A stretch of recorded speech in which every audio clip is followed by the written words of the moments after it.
Morning, rise and freedom. I'm Austin Peterson. You're watching and listening to the Wake Up America show at wakeupAmericaShow.com. Glad and thankful to have you here. I know it's Monday and you guys are feeling a little. Is the microphone on at least? Okay. Then we're starting off the show the right way. All right. Well, I hope you had a wonderful weekend. It's absolutely beautiful. I know there's been a bit of a heat wave going through the Midwest, but we're just still getting outside and trying to enjoy it. Spend some time with the family this weekend and some friends. Got in a little bit of time at the pool, and we're just counting down the days. Me and my lovely wife Stephanie until baby Hazel comes. We got to pick up the crib this weekend and brought it home, and we're just really excited. Any day now, pretty much, I'm thinking it could happen. Some people, they say, well, you should just go by that date that the doctor says. July 29th, they say, until my child will be born. But the 4th of July is approaching, and I just feel like there's something special about that day. I don't know. I wouldn't be upset if something miraculous were to happen on the day of days, Libertarian Christmas.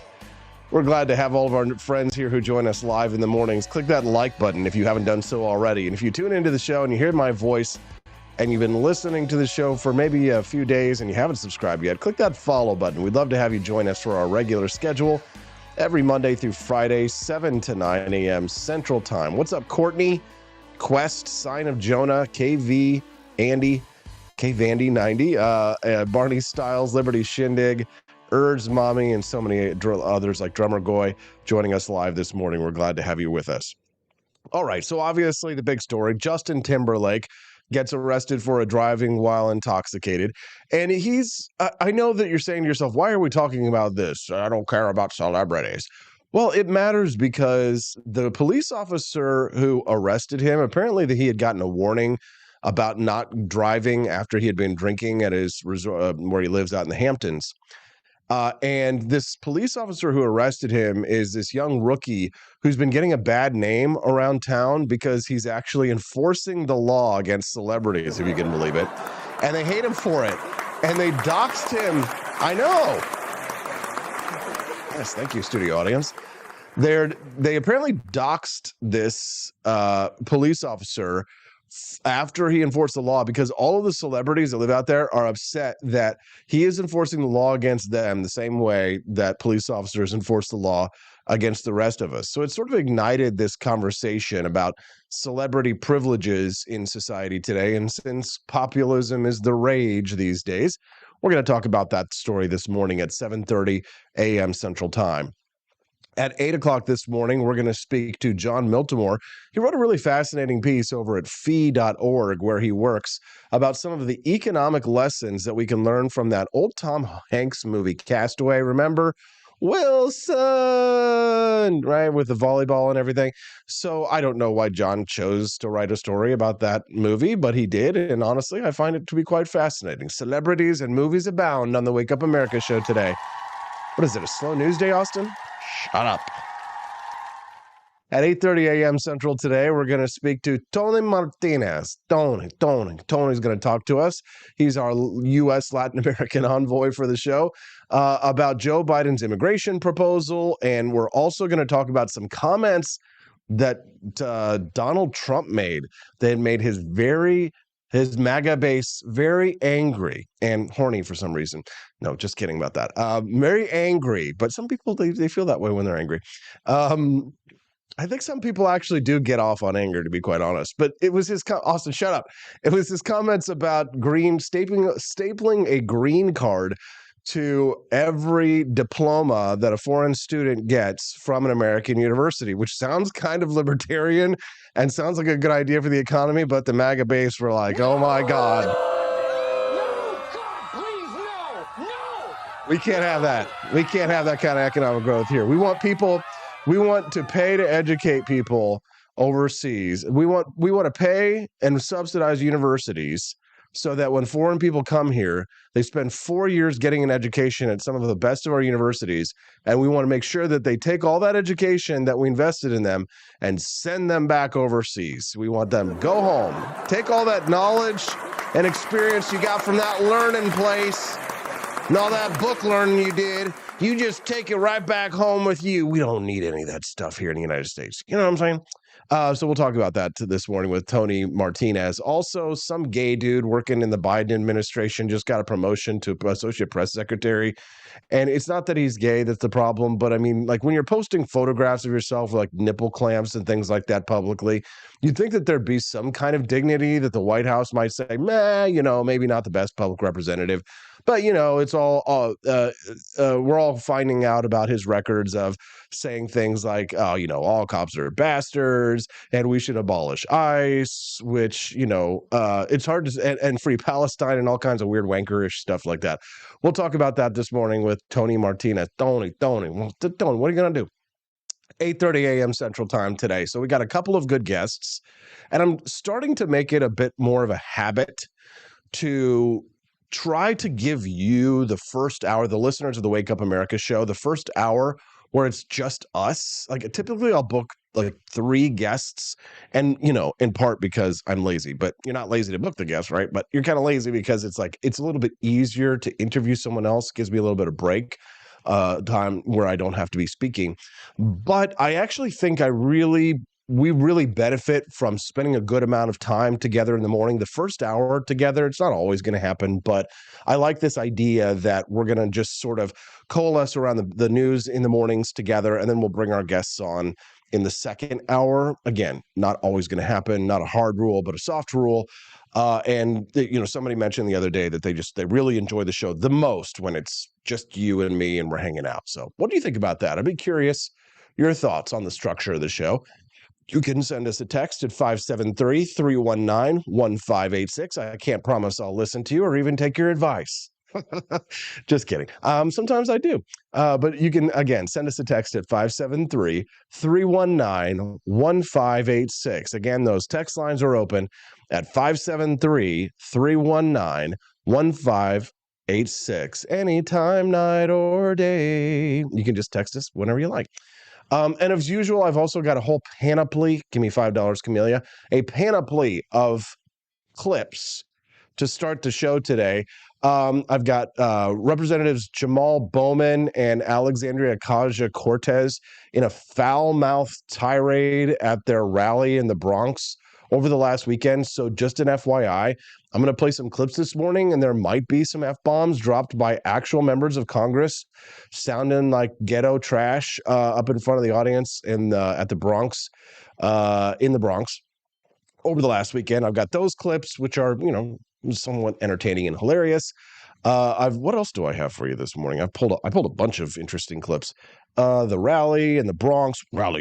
I've got Doug Burgum, who is widely touted to be one of Donald Trump's potential VP picks.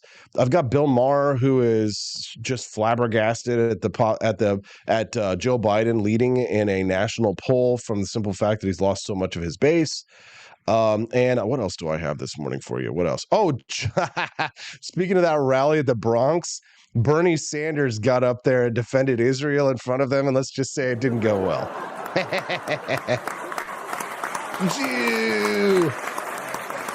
Remember when the progressive left liked Bernie Sanders until they found out he was a Jew? And then he said nice things about Israel. So you're just going to love all it. So we've got so many great clips this morning.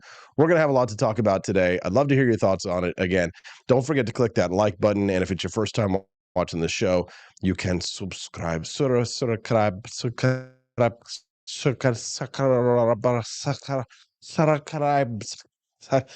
thought on my channel. Let's get to the top of the show. The first clips that we've got to go. Donald Trump in a rally in Philadelphia over the weekend delivered some remarks. Actually, a pretty large audience for one of the big Democrat strongholds. Take a listen to what Donald Trump had to say. He's sleeping now. I'm sleeping. Because they want to get him good and strong.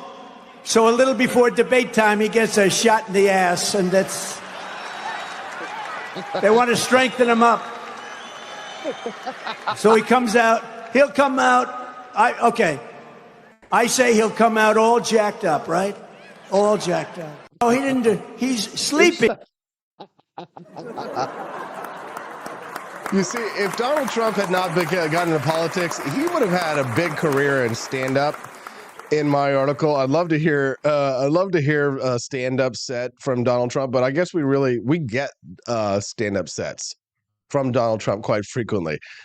This is hilarious. I also read this morning that someone was demanding that Joe Biden take a drug test before and after the debate, which would be interesting to see because they've got some kind of a cocktail.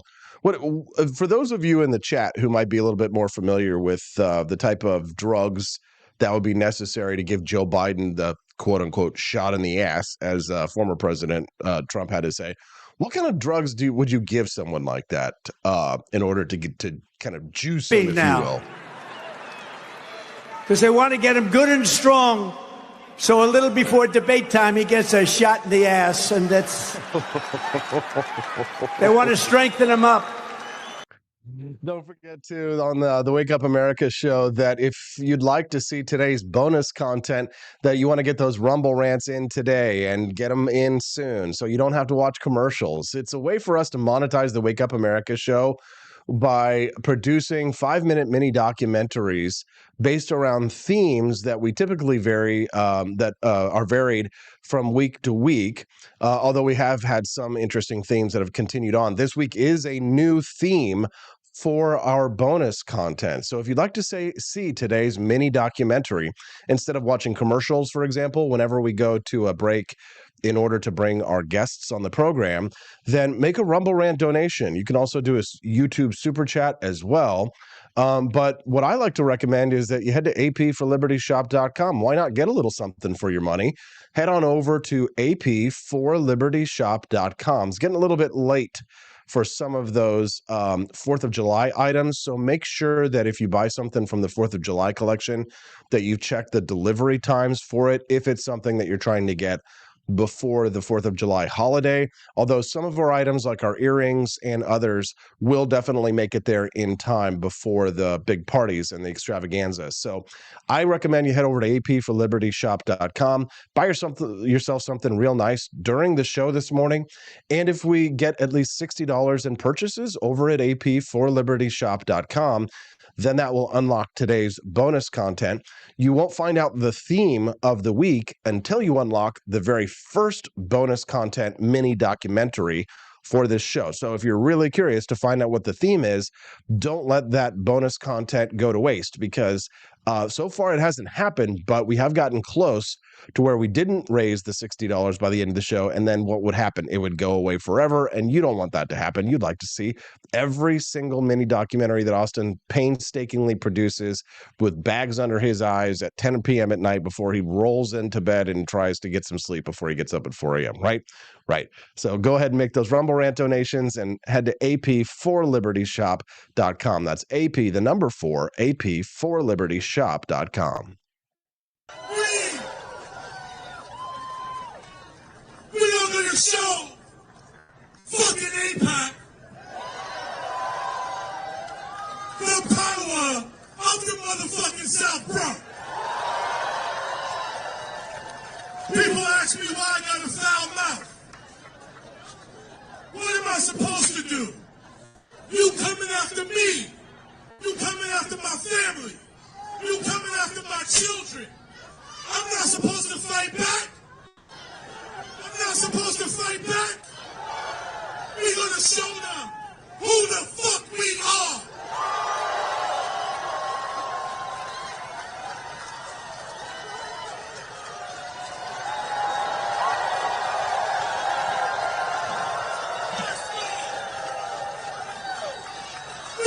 Mighty Megatron over in the chat says that for Biden before the debate, they're going to give Joe some adrenochrome and a good sniff of a child before the debate.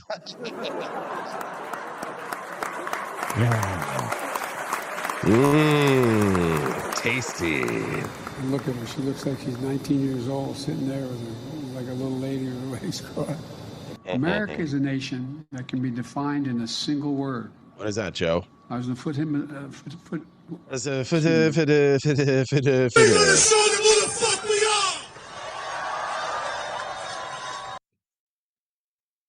are. I mean, that's your congressman. That's the people that you're voting for right there. Jamal Bowman. Alexandria Ocasio-Cortez. She also had a little speech that she gave at the event. And it's always funny because AOC has many different accents.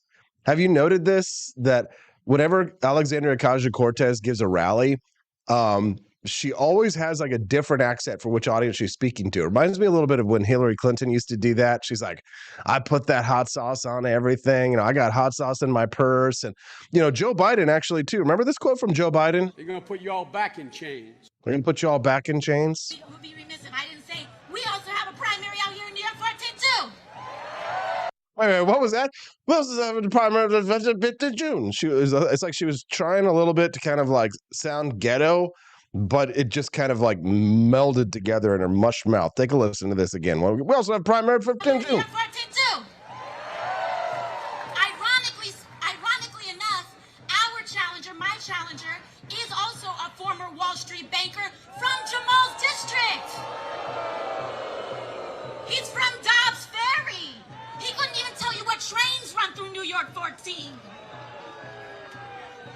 Now, it would be remiss if I didn't say we also have a primary out here in New York 14 too. Yeah. Ironically. What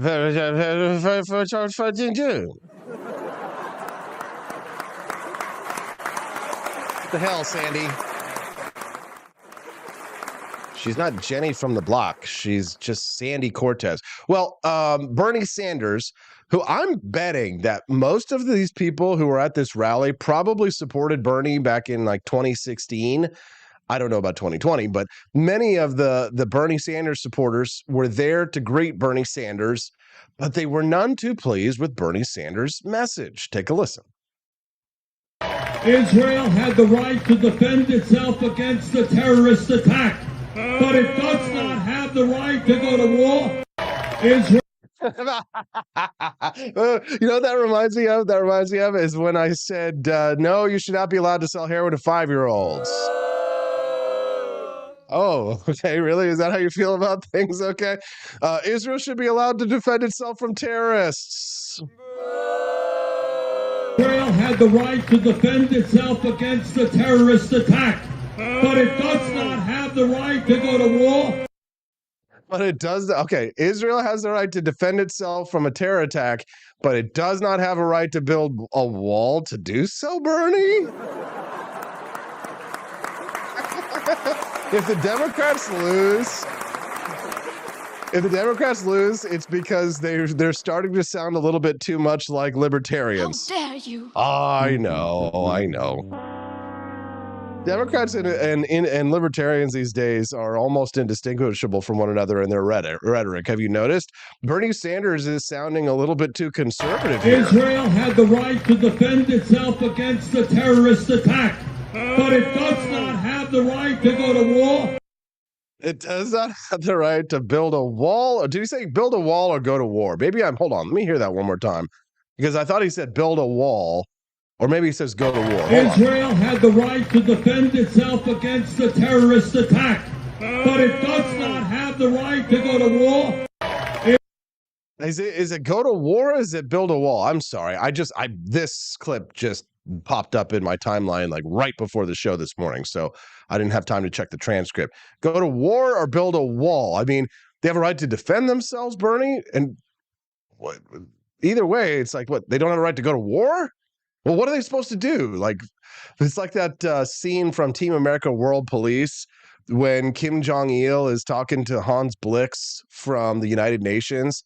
And he's like, what are you going to do about it, Hans Blix? And Blix is like, we will write you a letter telling you that we are upset with you. Israel had the right to defend itself against the terrorist attack, but it does not have the right to go to war. Okay, it does not have the right, and Urs Mommy and Drummer Goy, I think he does not have the right to go to war. Well, what are they going to do? We're going to just pull Hans Bricks. Really busting my balls here, Bernie Sanders. Really busting my balls.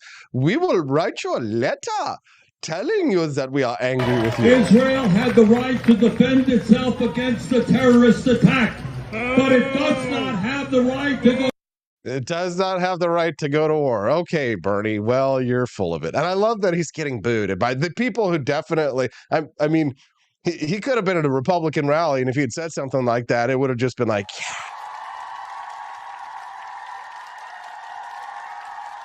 It's getting harder and harder to distinguish the Democrats from the Libertarians these days. Speaking of, Bill Maher was curious about a poll last week, a national poll that showed Joe Biden bumping up and passing Donald Trump for the first time in a long time. But Bill Maher broke down some of the numbers and the statistics of these polls, and he smells a rat. Bit of a conspiracy theorist here. Are we, Bill? Take a listen. 45% of Hispanic voters prefer Biden compared to 39% for Trump. Last time he won, 59%. That was 2020. So he's lost 14 points there. He went to Morehouse. He said, what is democracy if you have to be 10 times better than anyone else to get a fair shot? That seemed like pandering to me. Black voters under 50. He led by 80 points in 2020, now by 37, still a lot, but he's lost 43 points off the key constituency. Student loans. He's forgiven $144 billion in student loans. Only 36% of student debt holders like it. I mean, if you can't win the people you're pandering to, I mean, I get it. Politics is somewhat about pandering. That's not even an insult. You're supposed to do what people want to a certain degree, also be a leader. But if you're not winning these groups, and he's lost 8% off women since 2020, and yet I read in the polls, he pulled ahead this week. See, Bill Maher, I mean, he is just on the verge of cancellation, So Maher is asking, how is Biden ahead in the polls when he's lost 14 points among Hispanics, 43 points among black voters under 50? His favorability among student debt holders has crashed. 8% of women he's lost since 2020, but Joe Biden has mysteriously pulled ahead this week in the national polls. Interesting. Okay. I think Bill Maher is in trouble. I think he probably knows that it's kind of like Mark Cuban. And somebody was explaining this to me yesterday, that Mark Cuban, he's not opposed to capitalism. But the reason why Mark Cuban virtue signals against Donald Trump, or perhaps somebody like Bill Maher, virtue signals against Donald Trump, is that they can't come out and say, like Mark Cuban would say, that like capitalism is the greatest system in the world, and also Donald Trump is much better for our economy. Because Bill Maher and Mark Cuban and liberals like them, they want to be liked so bad. They want to be liked. They don't want to be cast out of their circles because, you know, they're probably not going to be accepted in right-wing circles, that's for sure. But I'd be curious your thoughts on that. What do you think? 573-319-1586 is the text line. Again, you can send us a text at 573-319-1586. And once you send us a text, I might read it on air. We have raised exactly $0 towards our $60 goal for the bonus content today. Uh-oh. Failing. Yikes. So don't forget to get those Rumble rants in, even $1, $2 at a time, $5 at a time. Helps us to monetize the show and helps us to build more bonus content. It's way more fun than watching commercials. Wouldn't it be great if when John Miltimore comes on at 8 a.m. Central Time, instead of watching those 5 minutes of commercials, then you could watch a mini documentary that's really interesting about a certain theme that we haven't even found out just yet. I think you guys are really going to enjoy today's. I had a lot of fun building it. And Stephanie actually gave me the idea for it. So if you'd like to see it, don't forget to get those Rumble rants in, or you can just go to ap4libertyshop.com. Buy yourself a couple of boxes of coffee. That's a great way to get something back as well on the Wake Up America show. Do you remember those polls from 2016 where I remember the night before the election going and reading the Huffington Post? And it was something like some poll that showed Hillary Clinton with over 90% chance to win. 90%.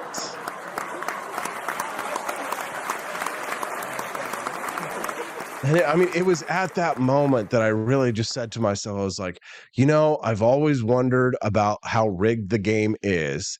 And that was the year that I ran for president myself. So I had seen a bit of the rigging up front. And just when it comes to the polls, I mean, the left was in full-blown cope mode. It was their arrogance that lost them the 2016 election, which is why in 2020 they worked so hard to, quote, fortify the election results. They wanted to make sure that they didn't make the same mistakes from 2016 and to carry over the 2020 election. And they did it. They used COVID-19 and the mail-in ballots and absentees to ensure that Joe Biden had that little hockey stick of a victory later at night. And a lot of Republicans suffered too, because a lot of Republicans suffered because they were not playing the same game that the Democrats were. That's why I'm so glad that we have people like Cliff Maloney out in Pennsylvania chasing ballots, chasing votes, like trying to get people to do more mail-in ballots, more absentee ballots, get as many people to vote as early as possible, and to adopt some of the tactics that the Democrats are using to win elections so that we don't get into the same situation that we faced in 2020. And think about the midterms with 2022, what happened. We all expected a red wave. We got overconfident. We didn't see the kinds of victories that we should have seen because we made the same mistakes that the Democrats made in 2016. You can't just sit back and think that, oh, well, their candidate is just so hated or so disliked that the people are going to vote for us by default. You have to work for it. You got to work for the victories because they're never going to be handed to you. You got to fight and scram for everything that you get.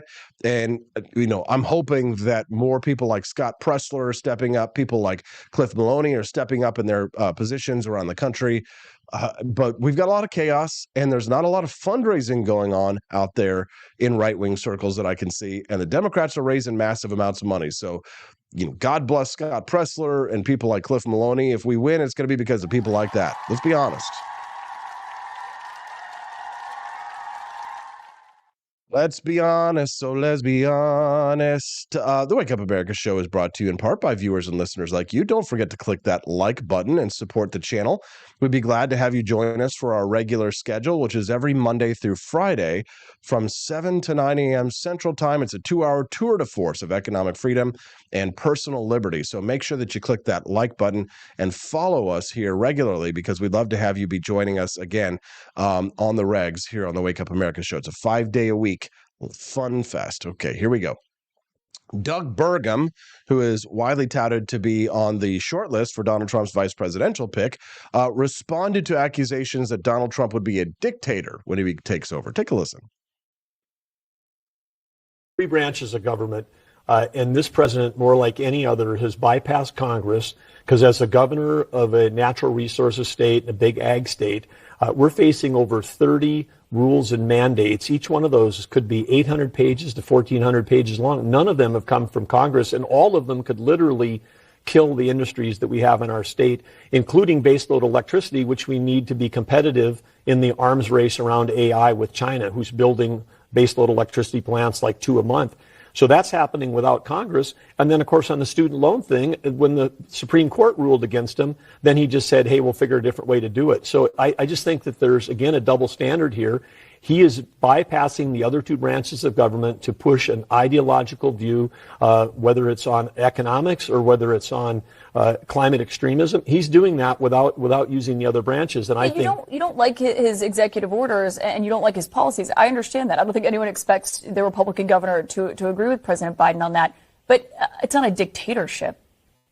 Well, I think, again, part of where this word has come from has been there's been a nonstop media attack on President Trump saying that he might use executive orders when he takes office. And was trying to make the point here that under this current administration, most of the changes that are driving inflation in our country, the stuff he's not doing on the border, which he could be doing with executive orders. I mean, the open borders and the inflation are things that he's doing by himself alone, ignoring the other branches of government.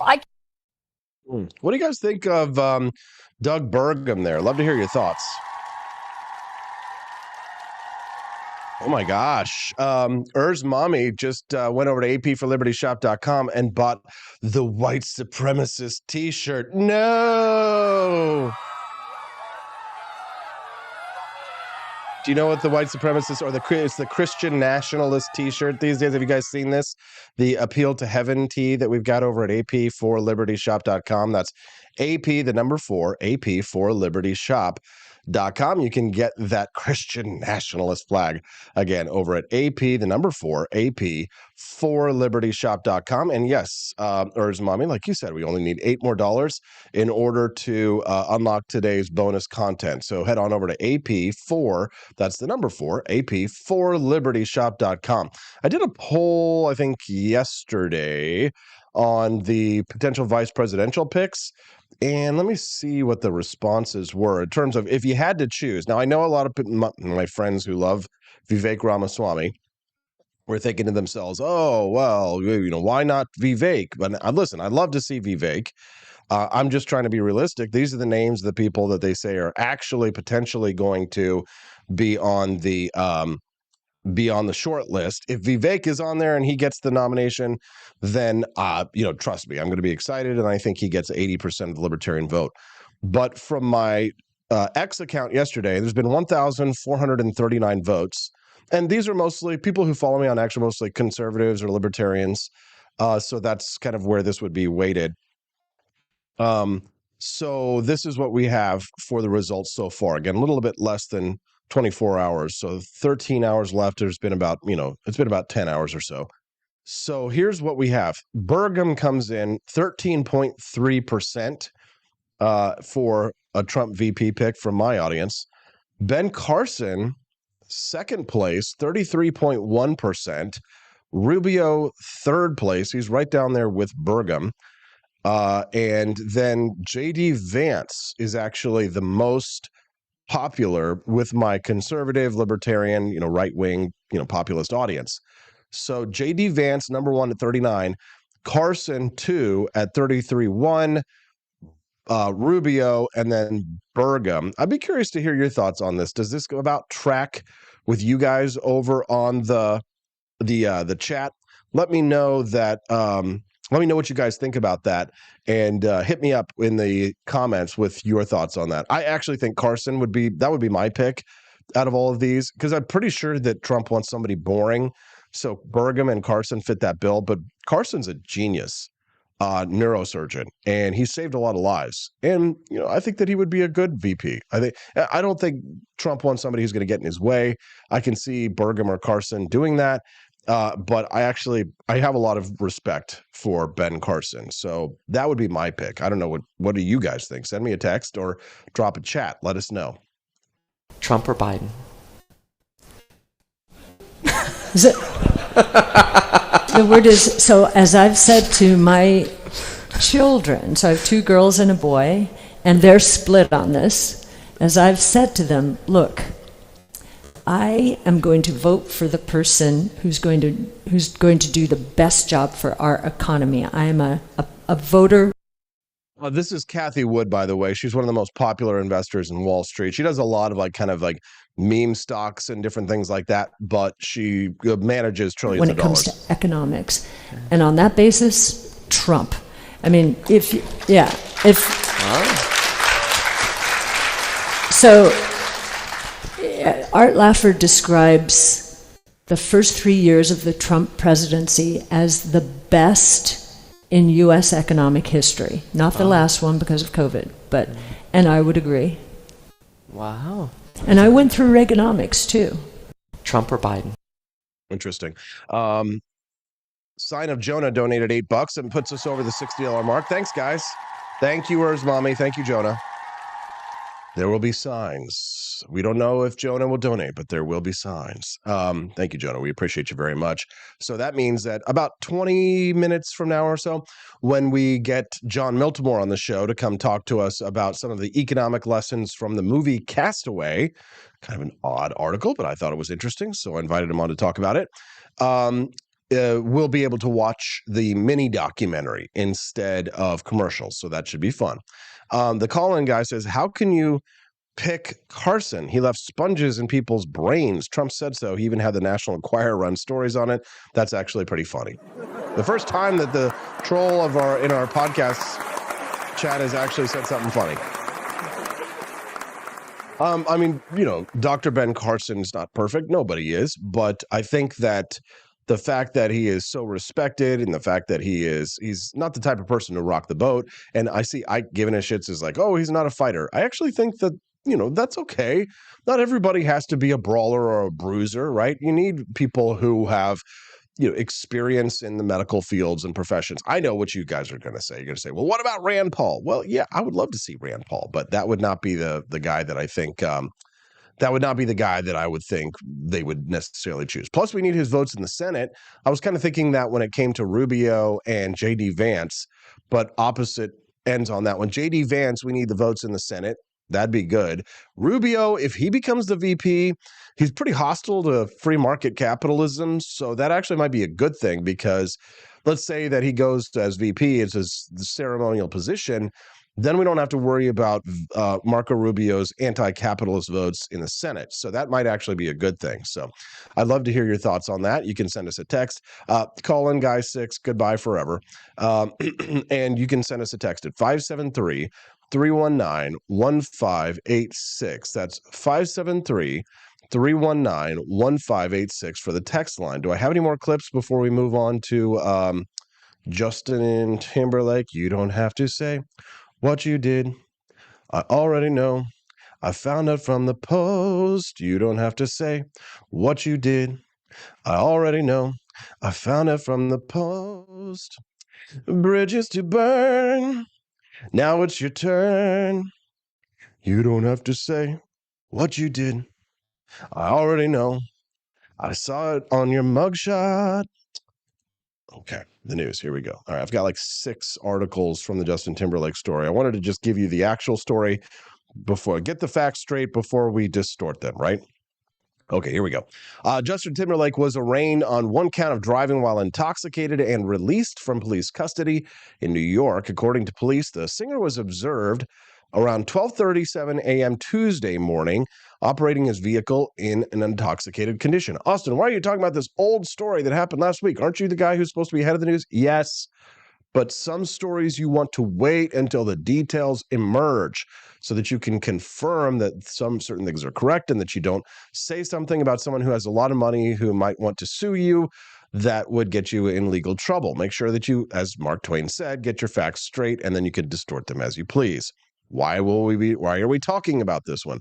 And Courtney, thank you for the registration of the buying something from the baby registry. We appreciate that very much. You guys have been extremely generous, and thank you. So let's get the facts straight, and then we can distort them, right? Why are we talking about the story? Because it involves what we frequently call the 2-tier justice system actually being a 1-tier justice system, which I think is pretty interesting. So an officer initiated a traffic stop. Timberlake told police he had 1 martini. Was it a dirty martini? And I followed my friends home. Now, Timberlake's eyes were bloodshot and glassy. Well, depending on the martini, that could actually happen. And there was a strong odor of an alcoholic beverage emanating from his breath. Was it vodka or gin, Justin? No such thing as a vodka martini, only gin. So the police officer described him as, quote, unable to divide attention. He had slowed speech. He was unsteady of foot, and he performed poorly on all standardized field sobriety tests. This was interesting. Timberlake also rejected a chemical test 3 times. The first time saying, no, I'm not doing a chemical test. He was placed under arrest and held overnight for arraignment. Timberlake was released without bail, and then he has to go to court on July 26th. So, and the appearance is expected to be virtual. So, Timberlake is on tour right now with his current album, Everything I Thought It Was, and I think he's scheduled to perform in Chicago or maybe he did it last Friday. I can't remember. So now he's out and he's talking on his tour about the arrest, the DWI. But why is this a story?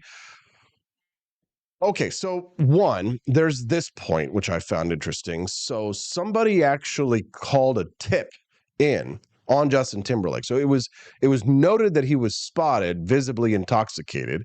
And you might say, oh, snitches get stitches. But just wait, because the story gets a little bit more compelling. So somebody actually called the cops from the hotel to report that Justin Timberlake might get behind the wheel before the DWI incident. So here's the thing. If the police officers wanted to have a two-tiered justice system, if they wanted to treat Justin Timberlake differently, then this might have been their opportunity to do so. They could have ignored it. They could have maybe escorted him home, or maybe like offered him an opportunity not to drive. Maybe something like that did happen.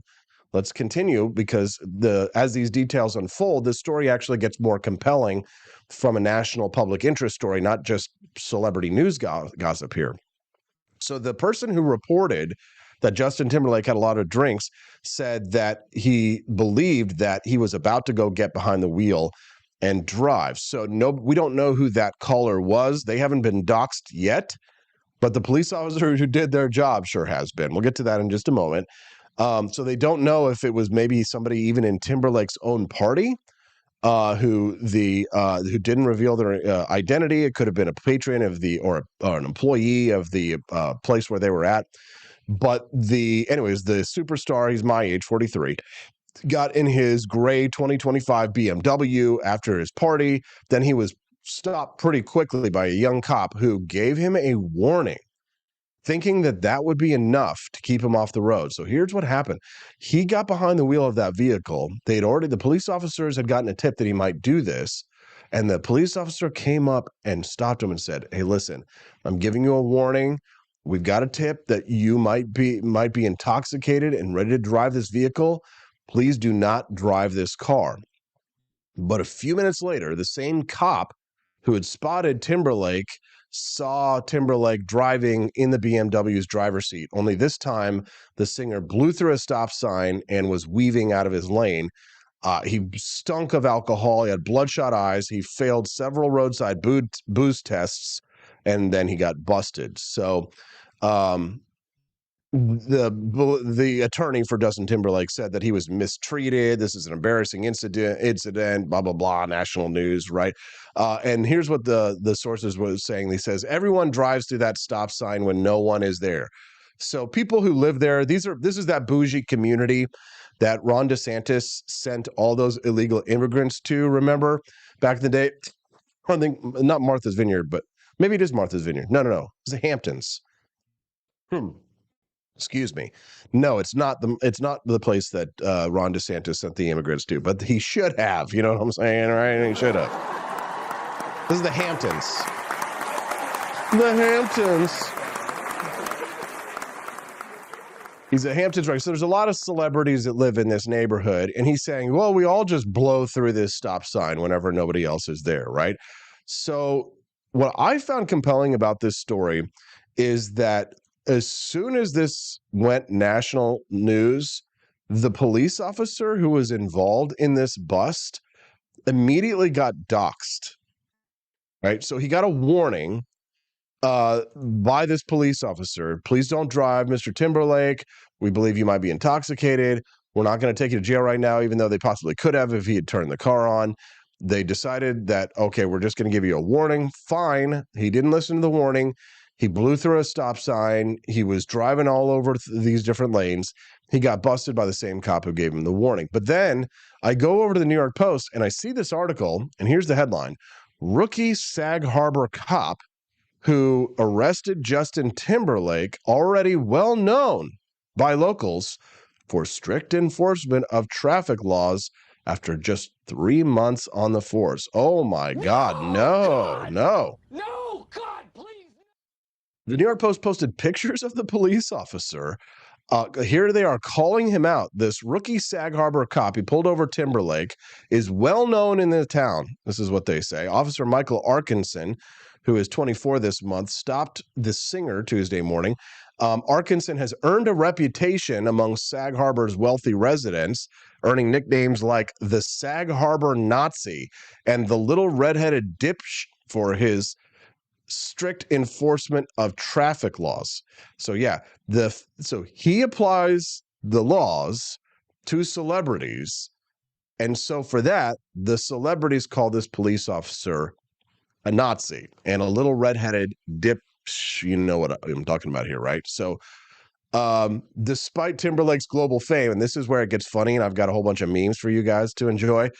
Arkinson, who wasn't even born when Justin Timberlake joined NSYNC in 1995, had no clue who Justin Timberlake was. He didn't know. By the time that Timberlake's song Bye Bye Bye topped the charts in 2000, Arkinson was just a toddler, the police officer. A writer from Shelter Island who identified himself as Spencer apparently recalled an unpleasant encounter with this police officer while searching for a parking spot in Sag Harbor and making a U-turn. He says, I was surprised. He pulled me over. Oh my God, he pulled you over? He pulled you over? It was off season. Oh, well, it was off season, guys. No one was around, he says. It was a dickhead move. I felt he pulled me over just for the sake of doing it. These are like the wealthiest people in the world. Wealthiest people in the United States, which makes them some of the wealthiest people in the world.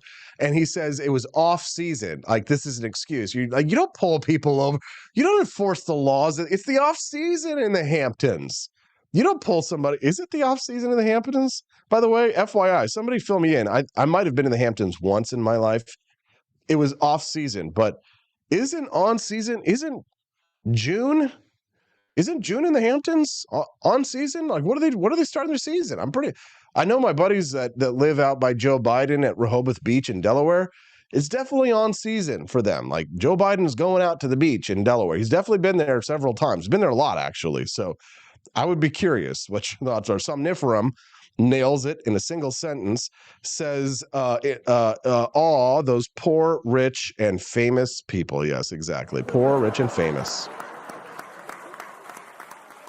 It was off season. So this is an anonymous person who's they're doxing this police officer. They're calling out this police officer, calling him a Nazi because he actually enforces the law in the off season there at the Hamptons.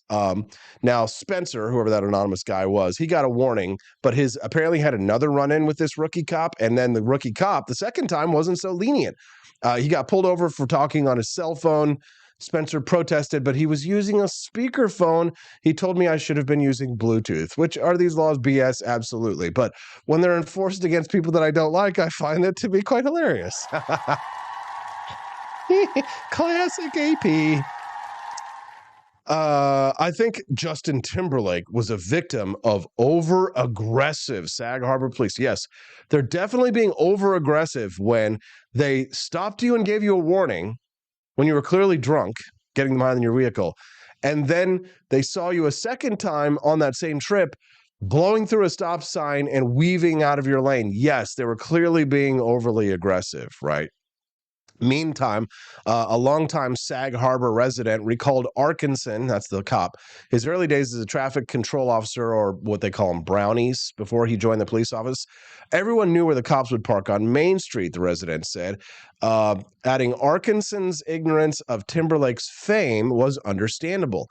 If that's not your taste in music, how would you know? See, that's exactly. Not everybody watches the Trolls movie. If you know who Justin Timberlake is, you're either really young or you're really old. Just got the feeling. Just dance, dance, dance.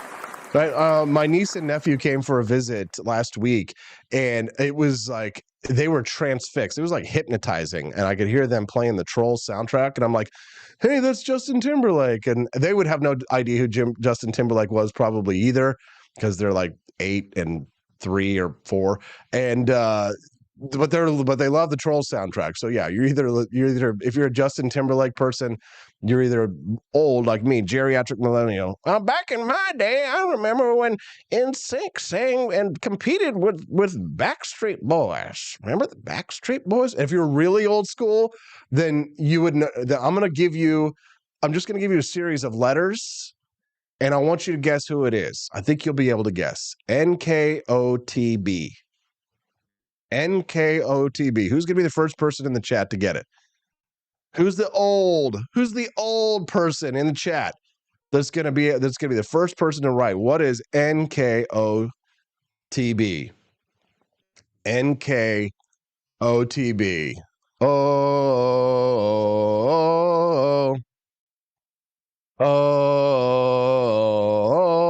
speaking of like 1980s style shows. Yes, Dad Bod Baboon. Hanging tough. New Kids on the Block. Good job, Dad Bod Baboon. You are old. You are old. You're so old that you sound like this. America is a nation that can be defined in a single word. I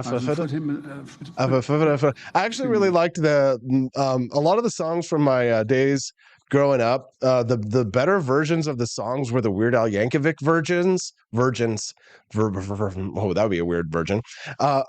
Maybe he is a virgin. The Weird Al Yankovic versions. Does anybody remember the White Stuff? Right? Because New Kids on the Block had that song, you know the white stuff. No, wait. You know the right stuff, baby. It's a something, something, sing, I know. I don't know the words to the New Kids on the Block song, but I do remember the words to the Weird Al Yankovic song. You know the white stuff, baby. In the middle of an Oreo. You got the white stuff, baby. It's the most delicious thing I know. Oh, oh, oh, oh, oh, oh, oh, what's in the middle? The white stuff. You know what I'm saying? You know what I'm saying? All right. Are we having fun today, guys? Are you enjoying the show? Have you clicked the like button, for God's sakes? Come on. Where else are you going to get New Kids on the Block references? Yes, Weird Al did a parody of basically everyone. Yes, we all know, but his versions of the song were actually really good, and I think better than many originals. Kurt J this morning says that I'm giving some great thoughts on snooty Hampton culture. Well, thank you for your text, Kurt. First time that I've seen you here. Text it in. Appreciate that. Yeah, that Hampton's culture, pretty snotty. It's the police officer's fault, though, they say, for enforcing the law during the course of his duty. So he's actually enforcing the law against these snotty rich people, and they hate him for it. They hate him for it. Let's see. Sign of Jonah. He did unlock the bonus content, as well as our friend Ur's mommy. That's great news. We appreciate that. And we're definitely going to play that mini documentary here in just a few minutes when we go get John Miltimore from the Foundation for Economic Education. I thought I had one more thing to say about the Justin Timberlake thing. I guess I'll just finish it by this. I mean, the theme, obviously, of this discussion is that there's something of a two-tier justice system. And you wanted the memes too, didn't you? Okay, yes, let me get the memes. We'll get the memes before we go to, but there's something of a two-tier justice system in this country. And of course, when celebrities actually have to pay the price that the rest of us do for our bad behavior, they get all outraged, and then they go after the cop as if it's his fault for doing his job. But for once, the justice system actually worked against the celebrities the same as it does. For us, I lived in New York City, okay? I've lived in Washington, D.C., and I kind of have two stories of New York. It was kind of rags to riches. The first time I was there was like, one of the newsies in that old Disney movie, Look at Me, I'm the king of New York. But I was actually like a poor broke kid playing guitar on the subways. So the first time I lived in New York, because I moved like back and forth between New York and D.C. First time I lived in New York, I was broke. It was a struggle. It was painful. You get kicked in the teeth. It's like that song from Little Shop of Horrors. Alarm goes up at 7 and you start uptown. You put in your 8 hours for the powers that have always been. Till it's 5 p.m. Then you go downtown where the guys are drips. Downtown where they rip your slips. Downtown where relationships are no go. Home to Skid Row. Right? And it's like, uptown you cater to 1,000,000 whores. Up you disinfect terrazzo on the bathroom floors. Your job's are really menial. You make no bread. And then at 5 o'clock you head by Subway. Skid Row. Austin, were you just looking for an excuse? Yeah, but that was my first time that I lived in New York. And then the second time I lived in New York, I was a producer for Fox News. And things are like, wow, all of a sudden you get treated really well. And then you get into clubs without having to wait. And you get treated. And all of a sudden you see the celebrity culture up close in person. The laws do not apply to these people. The laws do not, at least they most of the time, the laws do not apply to these people. They get away with whatever the hell they want. And honestly, it's just they live, it's just a charmed life. It must be nice. But before we go to John Miltimore and watch the mini documentary, let's enjoy some of the finest curated memes coming out of the Justin Timberlake saga, shall we? Let's do it. By the way, does anybody know what musical that song was that I sang, actually? Take a listen. All right. This one I like. Justin Timberlake, when he realized no officers recognized Allow me to him. introduce myself. Gus Polinski. How are you? Polka King of the Midwest. The Kenosha Kickers. That's okay. I thought you might have recognized. Anyways, I had a few hits a few years ago. That's why I, just polka, polka, polka, polka, polka, polka. No? Twin Lakes polka, Damavuji polka, a.k.a. Kiss Me polka, polka twist. Well, these are songs. Yeah, some fairly big hits for us. Here's a good one. Am I doing the Justin Timberlake World Tour meme right? Here from Jaws, muffled gurgle. This is going to ruin the tour. What tour? What more to that one? What tour? The World Tour. Yes. Polka, polka, polka. Cecilia H. and Shadow Collector got it right. They said, from Little Shop of Horrors. Yes. Well done. You guys know your musical theater. Polka, polka, polka. Here's footage of Justin Timberlake getting pulled over for a DWI. All right. Well, you got pretty good balance there. Thank you. I want you to step, bump, bump, step, bump, bump. 5, 6, 7, 8. Step, bump, bump, step, bump, bump. Pas de beret, kickball change, step, clap. Okay. 5, 6, 7, 8. Right.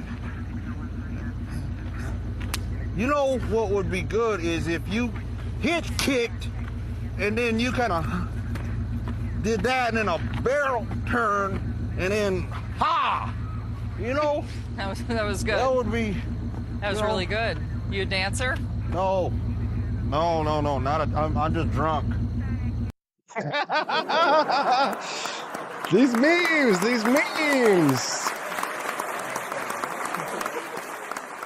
The memes, they're too good. Guys, we're hammered. Who's going to drive us home? It's gonna be me. Justin Timberlake arrested on DWI charge in the Hamptons. Look, it's Britney, bitch. Yes. Or here we have, they don't know that I'm Justin Timberlake. Another good one. Same energy. Just call an Uber.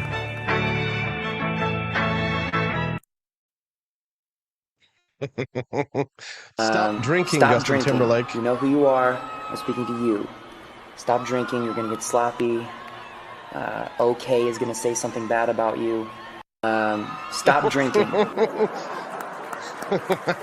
Cop, what tour? Justin Timberlake. Trolls. World Tour. All right, now it's time for us to have a little bit of fun. The bonus content has begun. John Miltimore joins us live in 5 to talk about economic lessons from the movie Castaway. We also got Tony Martinez at 8:30 talking about Biden's immigration proposal and Donald Trump's green card proposal on the Wake Up America show at wakeupamericashow.com. Aren't you glad you're here? Wake Up America show, we will look at lesser-known wars that nevertheless made America what it is today. Today we look at the Utah War, better known as the Mormon War of the 1800s. Welcome to our video on a fascinating chapter of American history, the brink of war. Today, we explore the tension between the U.S. government and the Mormon settlers in the Utah Territory. It all began 150 years ago, when the U.S. Army prepared to march into Utah to confront Brigham Young and his Mormon militia. The conflict stemmed from a clash over who would govern the Utah Territory. President James Buchanan and Brigham Young were at odds over the governance of Utah. Buchanan wanted federal control while Young sought autonomy for his people. In 1831, Joseph Smith, the founder of the Mormon faith, moved his congregation from New York to Ohio. They aimed to establish a new Zion, a sanctuary for their beliefs. By 1852, the practice of plural marriage was announced by Mormon leaders. This caused significant controversy and hindered Utah's aspirations for statehood. On July 24, 1847, Brigham Young first laid eyes on the Great Salt Lake Valley. This wilderness would become the new Zion for the Mormons. Young hoped that the U.S. would leave the Mormons in peace for 10 years. However, 10 years later, President Buchanan ordered federal troops to march on Utah. Brigham Young had governed Utah as a theocracy for 7 years. Federal troops were now escorting Alfred E. Cumming to replace Young and enforce federal law. The U.S. Army's march through Salt Lake City in June 1858 marked the climax of the Utah War. However, no battles were fought as negotiators settled the conflict.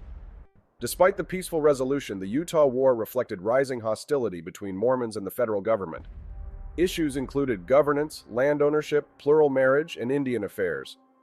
Richard E. Turley Jr., assistant church historian, noted that the Utah War was both catastrophic and catalytic, advancing Utah toward eventual statehood. Alan Kent Powell, of the Utah Historical Quarterly, drew parallels between Utah's struggles and the nation's reckoning with slavery, emphasizing the need for unity. The resolution of the Utah War bought the LDS Church time to evolve. They renounced polygamy in 1890, paving the way for Utah's statehood and the growth of the church. Despite the church's growth, anti-Mormon bias persists. In recent history, political figures like Mitt Romney have faced scrutiny over their faith. Issues from the Utah War era still linger. For instance, the LDS Church expressed regret for a massacre in 1857, which some compared to modern terrorist attacks. Historian David Bigler explained that Mormons in the 1850s believed the world would end within their lifetimes, and that their kingdom would dominate the U.S. Conflict between Mormons and non-Mormons began with Joseph Smith's founding of the LDS Church in 1830. The church aimed to restore the original Christian faith. Smith moved his congregation to Ohio in 1831 and sent an advance party to Missouri, hoping to establish a new Zion. Mormons faced hostility due to their concentrated settlements and block voting. They were forced to relocate multiple times, facing violence and persecution. In Missouri, an anti-Mormon mob tarred and feathered Smith, and he left the state in 1838. By then, hostilities had escalated, resulting in deaths and assaults. The Mormons then moved to Illinois, founding Nauvoo. The settlement grew rapidly, but tensions remained high, culminating in Smith's arrest and assassination in 1844. Brigham Young succeeded Smith and led an exodus of 12,000 Mormons from Illinois in 1846, seeking refuge beyond American laws and hostility. In 1847, Young led an advance party to the Great Salt Lake Valley. Over the next 2 decades, 70,000 Mormons followed, facing a grueling journey. Just after their arrival, the U.S. acquired the Southwest from Mexico. The Mormons found themselves under U.S. authority once again. To preserve self-rule, the Mormons petitioned Congress for territorial status, then statehood. The Utah Territory was eventually established with reduced borders. Territorial status gave the federal government more control. President Millard Fillmore appointed Brigham Young as governor, setting the stage for future conflicts. Young governed Utah much like Joseph Smith had governed Nauvoo, blending religious and civil authority. This governance style would be challenged by the federal government, and eventually the United States government would win. Polygamy was abolished and Utah became an official state in 1896. Welcome back to the Wake Up America show. I'm Austin Peterson. Glad to have you here. Click that like button. And if you're enjoying your content today, make sure that you subscribe to our channel. Click the follow button if you're on Rumble or wherever you're watching us over on X.com. If it's AP for Liberty's show that you're watching and you haven't followed AP for Liberty, make sure that you follow our X account over there as well. We even get a few people over on YouTube these days, and we're glad to have you. But most of our audience and our friends are all over at rumble.com, where they still believe in free speech for people like ourselves who believe in economic freedom and personal liberty. That's right. Hope you enjoyed that bonus content today. So the theme of this week's mini documentaries, the lesser known wars that made America what it is today, the Utah Mormon War. Definitely one that you didn't study much in your history books, but as a Jefferson City, Missourian, we know a thing or two about what happened in our state. Kill on sight orders and all kinds of bloody treachery that occurred here in the 1800s in this great state of Missouri. Definitely a stain on our record and a long legacy here in the United States. One that we probably should spend a little bit more time learning about. But since you unlocked that bonus content, I hope that it might have ignited a passion in you to find out a little bit more about the Mormon Wars of the 1800s here in the USA. But what lessons can we learn from history? Well, plenty. Can we learn some lessons from movies, though? Some films? How about films that seem like ancient history that we plan to revive right now? Remember that Tom Hanks movie, Castaway, where he threw that volleyball into the ocean? Wilson with the bloody handprint. Apparently there's something that we can even learn from that movie. Joining us now live to discuss from the aptly named Foundation for Economic Education is John Miltimore. It's Mondays with Miltimore, and he's here with us now. Good morning, John. Hey, good morning, AP. How you doing today? Fantastic, sir. Thanks for joining us. And you've got a lot of great content over there at fee.org. I saw another story, too, that you had posted. We'll definitely have to mention it about Vietnam's economic success. We'll get there in just a moment. But I was having fun reading your article over the weekend about economic lessons from that Tom Hanks movie, Castaway. So fire it up, John. What's your premise here? No, Castaway is just one of those kind of great forgotten movies. You know, we don't talk about it a lot. I recently watched it with my kids, and I was kind of curious how, what they would think of it, and they loved it. And, as I'm watching it, I was just kind of taking notes, and you realize there's all kinds of economic lessons in there. And a point I actually don't make in the article, but I think it's important to make, is that poverty is really the natural state of man. Right. Like, people say, oh, how do we arrive at poverty? Well, no, that's sort of our condition when we begin. A society begins, or individuals begin with nothing. And we see in the movie, Tom Hanks's character, he ends up being stranded on this island, uninhabited island, and he's got nothing. And he has to kind of figure out how to survive by, using any resources he can put together.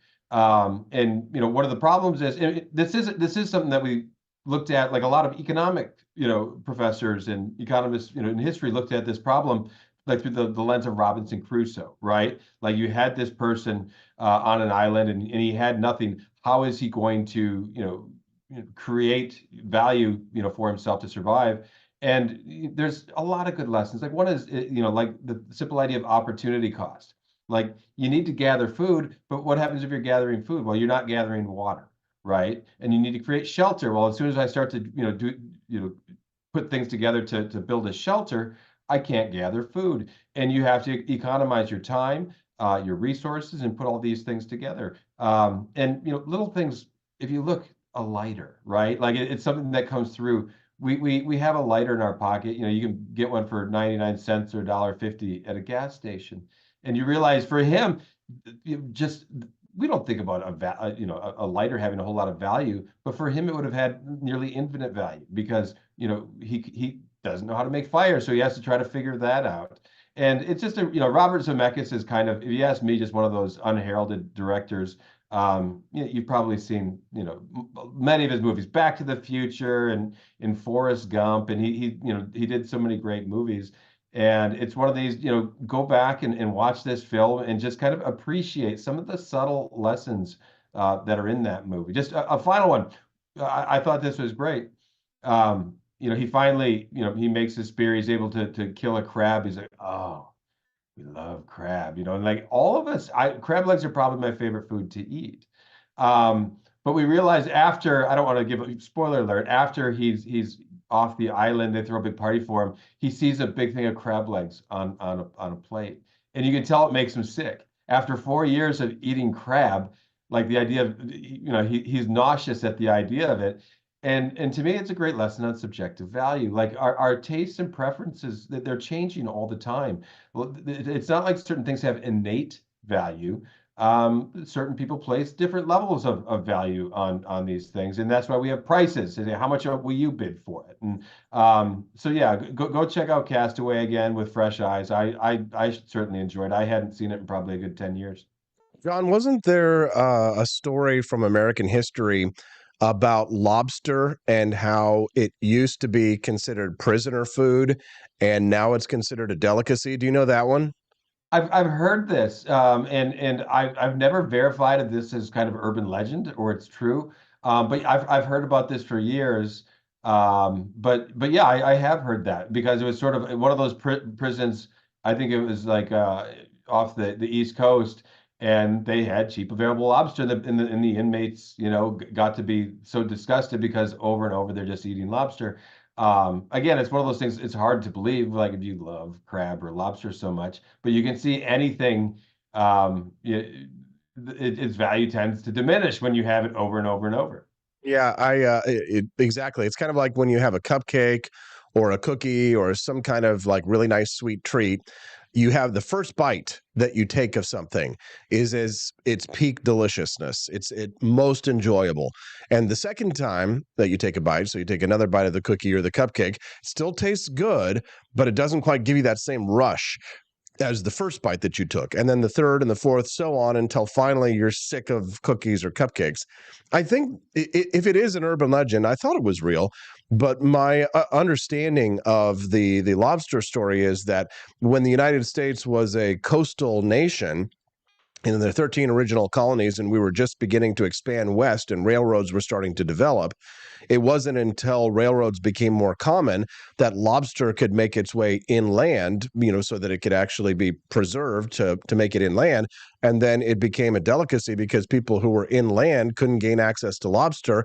And so the value and the price went up. They had this abundance of it when they were living on the coasts. But for people like us, I mean, I know you don't live anywhere near a large body of water other than perhaps some Great Lakes, right? So, I mean, right. For us here in Missouri, the only lobster or crab that we could get here in Jefferson City, Missouri, we can't get any more because Red Lobster just closed. So I'm not going to lie. I actually really crave seafood pretty often here in mid-Missouri, and we pretty much don't get it, or else it's at least a delicacy just because of, these are the benefits of trade, right? And honestly, the benefits of living on the coast. You know what else I miss? I'm going to get hungry on this. Oysters, raw, fresh oysters. Yeah. Can't get those here.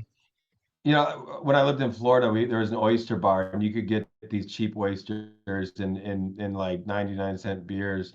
And we went there all the time, and it was like they just had oysters in proximity. And over here where we are in the Twin Cities, we have good markets, but everything is more expensive, right? You can get crab legs, you can get lobster, which is frozen and shipped in, but it's going to be more expensive. And when we did our honeymoon in Cape Cod about 15 years ago, and boy, we took advantage of that. We were going through Hyannis and some of these towns, and I remember getting scallops that were like just massive scallops. And it was there for like a happy hour for $1, and it was like like we filled up, I think, before we had our meal, because they just you're right there where a lot of seafood is accessible, and I'm sure there's times when you're paying more, but it was good enough where they're like, okay, at happy hour you're getting these massive dollar scallops, and it's something I never forgot.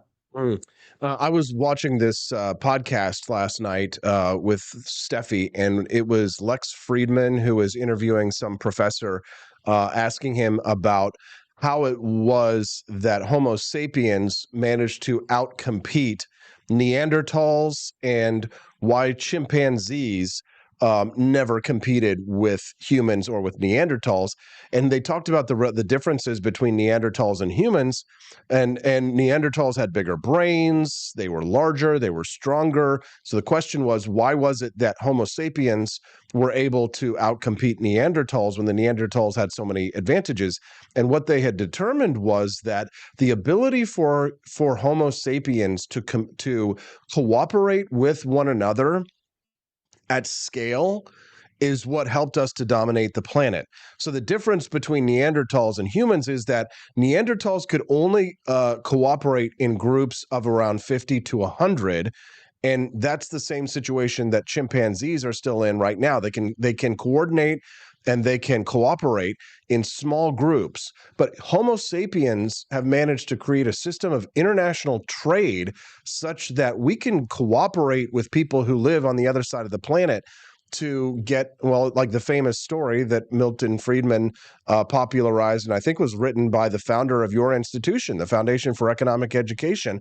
No one can make a pencil because of all of the requirements of lead or graphite and the rubber and the steel and the wood that's necessary. It requires a complex system of cooperation of international trade. And the benefits of trade are what really make the human species a powerful species. Our system of capitalism and of mutual benefit is what really has turned us into the dominant species on this planet. Would you agree? 100%. Although I hadn't heard that the correct pronunciation of the word is Neanderthal. I've always said Neanderthal. So you just watched the documentary. I'm sure you're right. But yes, no, this is one of the points I made in the article on Castaway. We take trade for granted, right? And here, when you're stranded on an island, you can't do it, right? There is no way. Now there is a great story shared by Bastiat where he's talking about Robinson Crusoe and his man Friday, where there is somebody to trade with, and they're arguing about like what is the best way to make a trade. And Robinson Crusoe doesn't want to trade. He doesn't see the benefits. And Friday keeps making great points. Well, this is actually going to help us. And the great thing about trade is you just need to allow it to happen. Going into the article that you alluded to that was just posted on FEE, I looked at Vietnam. And Vietnam, I don't think people realize Vietnam was the poorest country in the world from 1980 to 1990. And that wasn't the case. People say, well, like there was a war. Well, no, what happened is they instituted their collectivization, projects on farming, and it did exactly what it did in China and the USSR and other places that tried this, and they became the poorest country in the world. But they looked and said, gosh, guys, this isn't working. And in 1986, they instituted a policy called Doi Moi, and it means renewal or reform. And they said that we're done with this economic planning with socialism. Now, they didn't do it all at once. It was over the next 10, 15 years. They slowly started to institute policies that made economic sense. And unlike so many of the countries that just stay poor year after year after year, Vietnam, if you look today, it's a very prosperous country. It's richer than Ukraine. It is, it's because of economic freedom. They started to deregulate. They started to just steer clear of all of these collectivist policies, trade regulations, customs. I open my story. You look, people just had to go to a food bank to get food, right? And you'd wait all day to get a spoonful, a little scoop of rice, which is usually mixed in with rocks. But the point is that they simply realize all we have to do is stop doing these harmful government policies and embrace things like trade. And today Vietnam it's one of the US's largest trade partners. And guess what what they're exporting? We're not talking, just coconuts and things. Like they're exporting smartphones and all kinds of electronics. It's very it's a miraculous story, and one I just don't think Americans are even aware of by any. Yeah, people do not realize the benefits that we get from international trade. I mean, they're very when you're the more nationalist you tend to be, the more protectionist you tend to be.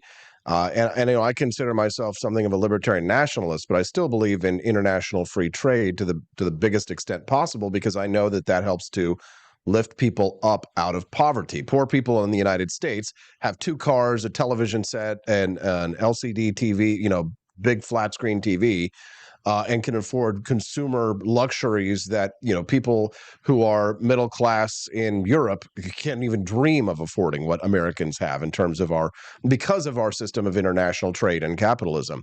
And it's funny because when you think about free trade, people always think that why is a nation powerful or why is it economically powerful, they will typically point to the use of natural resources and say, well, the reason why the United States is able to have such a powerful GDP is because the United States has access to natural resources. But that's actually not true. And I can point to two examples of why, two real world examples.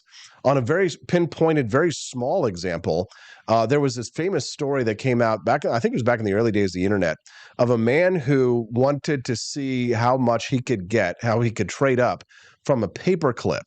And he went around all over the country, as you know, trading up his item in value until he went from a paperclip to like a Lamborghini or something ridiculous of massive value that he had traded, where he had just started trading from this paperclip to get up to that point. And another real world example of this too, of a nation not needing natural resources, is Singapore, right? And Hong Kong. I mean, these are city states that don't have any natural resources to speak of, and yet they become wonders of the world, because if you open up free markets and capitalism and open up yourself to international trade, you can turn an economy around. Look what Javier Milei is doing in Argentina with inflation just by deregulating. And that country does have natural resources, but Singapore, Hong Kong, perhaps even Vietnam, it shows the fallacies of socialism, whether it's National Socialism and Hitler's whole cockamamie scheme about shrinking markets, and we need Lebensraum because if we don't take over the fronts of Russia, if we don't take their land, then we're not going to be able to feed our employees. And it's the same with communist Marxist socialism as well. They starve their people because they think they need a top-down plan. But the reality is, you can start with a single paperclip and build an economy without natural resources. No, it's a great illustration of the power of trade. And regarding your point about natural resources, it's funny you bring up Hong Kong. I made that very point in an article just recently on Hong Kong when I wrote about Jimmy Lai, who's currently in a Chinese prison because, you know, Lai escaped. China was so poor, and he escaped to Hong Kong. He saw, you know, like somebody gave him a candy bar as a tip one day, and he said, "Wow, like who is this rich guy?" And he escaped to Hong Kong on a boat. And you had this great example of Hong Kong, this rich, free nation, and right next door was China, this oppressive, very poor nation. And those examples go on. Like, you know, I wasn't sure which examples you'd cite. You can go back to like Athens, right, in Greece. Athens was just a, you know, Greece is, you know, kind of a pile of rocks. It has some natural resources, but the Athenian Empire became so grand and powerful through trade, right? It was, you know, versus Sparta was kind of a more authoritarian kingdom, you know, city-state. Athens was the real economic powerhouse because they understood the benefits of trade. You can look at, like, you know, the British Empire, right? Like what made Britain so it wasn't, you know, it's a tiny little island. But you know, there's some military conquest mixed in with there as well. But you know, for all of those, you know, hundreds of years, Britain understood, you know, the importance of trade and freedom, which they brought to Hong Kong and said, okay, you know, this is going to be a colony here that we're going to set up, and it made Hong Kong very, very wealthy. And we're seeing today, you know, when they turned Hong Kong back over, and China said, you know what, okay, we're going to let, you know, you're back with us now, but you're going to have your own government, you know, kind of. Well, China's already turned their back on that. And what are we seeing? Like, it's turning into a very oppressive place, and they're going to ruin, you know, like one of these, a miracle of the modern world. Hong Kong was this powerhouse in Asia because it understood voluntary action and trade and these things that made it such a unique place. And the examples are all around us, but for some reason, there's something about humans that we do, you know, to go back to the Neanderthals. There's something about humans that we have a Neanderthal part of our own brain. We want to control everything, right? We don't want to work together. We don't want to cooperate. We want to control. And we kind of see that ascendant in a lot of the world governments today, in very powerful ones. And it's not just in China, not just in North Korea, even in Western governments, they're trying to increasingly use the heavy hand of government to impose its will. The good thing is these countries are still free enough where there's a lot of resistance to it. And you know, we're going to see how this plays out. We still have things like elections and say, no, we don't like what your side is doing. The problem is a lot of these places, you kind of have a choice, like look at what France is doing. I don't know. Is Le Pen the answer there? Does she really believe in freedom? Like we'll find out. There's you could say this about Trump. Does Trump really believe in freedom? It's hard to say sometimes. But let's hope that the human, we choose the Homo sapien path versus the Neanderthal path. All right, John Miltimore for the Foundation for Economic Education. Is there anything else that you'd like to share or plug before we let you go today, sir? No, just check out our content on feed.org. Like I said, that article on Vietnam was one. It was really nice I had people from Vietnam that were emailing me over the weekend and saying how much they enjoyed that article. And also check out my Substack, The Take by John Miltimore. I publish there almost every day. Thanks, John, for your time. We always appreciate you being so generous with us on Monday mornings, Mondays with Miltimore. Have a great one. We'll see you next week. Have a great week, Yippee.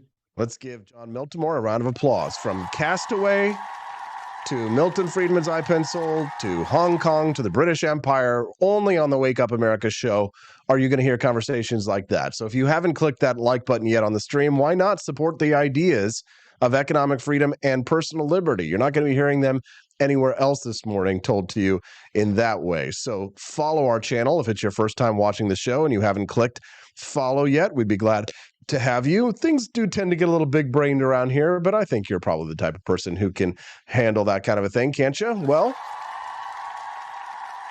why not? Click follow. We're going to have Tony Martinez here in just a few moments to talk a little bit about Joe Biden's immigration proposals and what Donald Trump had to say about students who were here on foreign visas who would like to stay in the country. You would think that Donald Trump, being an immigration hawk, might be against something like that, but let's hear how Trump responded to that question.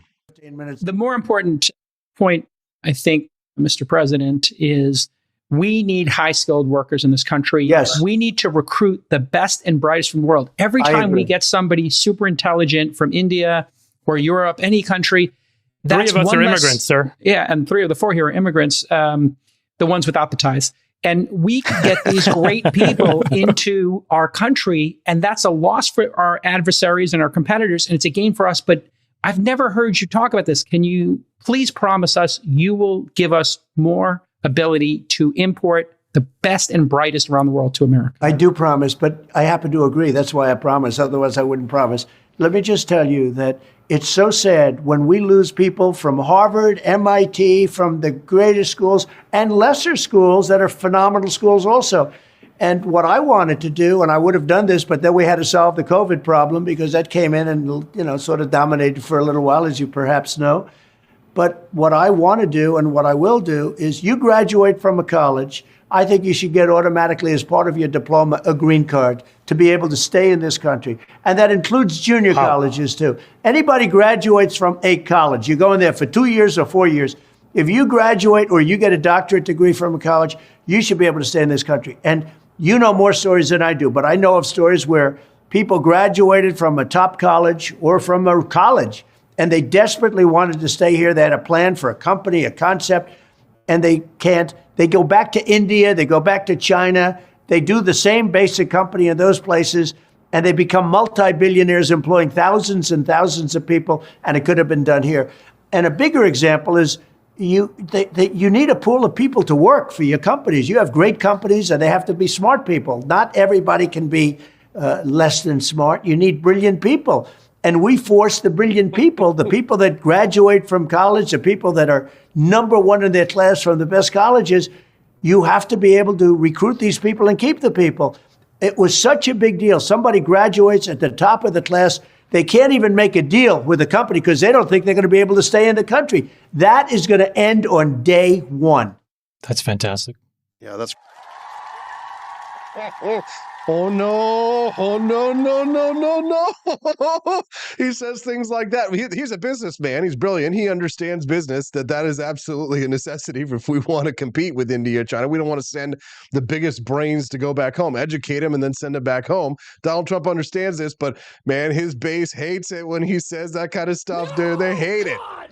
No, MAGA hates it. Please, no. when Donald Trump says libertarian shit. But personally, I love it. That's why I'm voting for Donald Trump. From now on, it's going to be America first. Yes. Okay? America first. America first, yes. And what does it mean to be an American? Well, you can go to Germany, you won't become a German. You go to Turkey, you won't become a Turk. But anybody can move to the United States. And if you accept our laws and our customs and our Constitution and our concept of liberty, then anyone can become an American. Let's talk to Tony Martinez when we get back on the Wake Up America Show at wakeupAmericaShow.com. Wake Up America Show, we will look at lesser-known wars that nevertheless made America what it is today. Today, we look at the Utah War, better known as the Mormon War of the 1800s. Welcome to our video on a fascinating chapter of American history, the brink of war. Today, we explore the tension between the U.S. government and the Mormon settlers in the Utah Territory. It all began 150 years ago, when the U.S. Army prepared to march into Utah to confront Brigham Young and his Mormon militia. The conflict stemmed from a clash over who would govern the Utah Territory. President James Buchanan and Brigham Young were at odds over the governance of Utah. Buchanan wanted federal control while Young sought autonomy for his people. In 1831, Joseph Smith, the founder of the Mormon faith, moved his congregation from New York to Ohio. They aimed to establish a new Zion, a sanctuary for their beliefs. By 1852, the practice of plural marriage was announced by Mormon leaders. This caused significant controversy and hindered Utah's aspirations for statehood. On July 24, 1847, Brigham Young first laid eyes on the Great Salt Lake Valley. This wilderness would become the new Zion for the Mormons. Young hoped that the U.S. would leave the Mormons in peace for 10 years. However, 10 years later, President Buchanan ordered federal troops to march on Utah. Brigham Young had governed Utah as a theocracy for 7 years. Federal troops were now escorting Alfred E. Cumming to replace Young and enforce federal law. The U.S. Army's march through Salt Lake City in June 1858 marked the climax of the Utah War. However, no battles were fought as negotiators settled the conflict. Despite the peaceful resolution, the Utah War reflected rising hostility between Mormons and the federal government. Issues included governance, land ownership, plural marriage, and Indian affairs. Richard E. Turley Jr., assistant church historian, noted that the Utah War was both catastrophic and catalytic, advancing Utah toward eventual statehood. Alan Kent Powell, of the Utah Historical Quarterly, drew parallels between Utah's struggles and the nation's reckoning with slavery, emphasizing the need for unity. The resolution of the Utah War bought the LDS Church time to evolve. They renounced polygamy in 1890, paving the way for Utah's statehood and the growth of the church. Despite the church's growth, anti-Mormon bias persists. In recent history, political figures like Mitt Romney have faced scrutiny over their faith. Issues from the Utah War era still linger.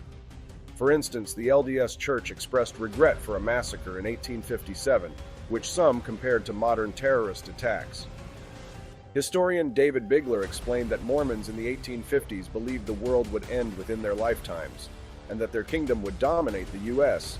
Conflict between Mormons and non-Mormons began with Joseph Smith's founding of the LDS Church in 1830. The church aimed to restore the original Christian faith. Smith moved his congregation to Ohio in 1831 and sent an advance party to Missouri, hoping to establish a new Zion. Mormons faced hostility due to their concentrated settlements and block voting. They were forced to relocate multiple times, facing violence and persecution. In Missouri, an anti-Mormon mob tarred and feathered Smith, and he left the state in 1838. By then, hostilities had escalated, resulting in deaths and assaults. The Mormons then moved to Illinois, founding Nauvoo. The settlement grew rapidly, but tensions remained high, culminating in Smith's arrest and assassination in 1844. Brigham Young succeeded Smith and led an exodus of 12,000 Mormons from Illinois in 1846, seeking refuge beyond American laws and hostility. In 1847, Young led an advance party to the Great Salt Lake Valley. Over the next 2 decades, 70,000 Mormons followed, facing a grueling journey. Just after their arrival, the U.S. acquired the Southwest from Mexico. The Mormons found themselves under U.S. authority once again. To preserve self-rule, the Mormons petitioned Congress for territorial status, then statehood. The Utah Territory was eventually established with reduced borders. Territorial status gave the federal government more control. President Millard Fillmore appointed Brigham Young as governor, setting the stage for future conflicts. Young governed Utah much like Joseph Smith had governed Nauvoo, blending religious and civil authority. This governance style would be challenged by the federal government, and eventually the United States government would win.